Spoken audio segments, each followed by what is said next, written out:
This is the KitchenAid 3-piece pasta attachments, which are to be used with the KitchenAid stand mixers. It comes with a pasta roller. Depending on the size of sheets you want, you use this knob to set. It has from 1 to 8. Then it comes with a fettuccine cutter, this one, and then a spaghetti cutter. To use it, you just attach it to the knob provided on the stand mixers. So you insert it here, and then use this knob to lock it in place.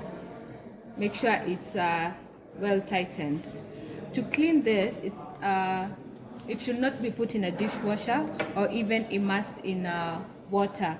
You should use a brush provided in the box, this one here, to clean it. And if the dough is stuck on it, maybe use a toothpick to remove, but you should not use sharp objects to remove it. Once done, just use a soft cloth to wipe it.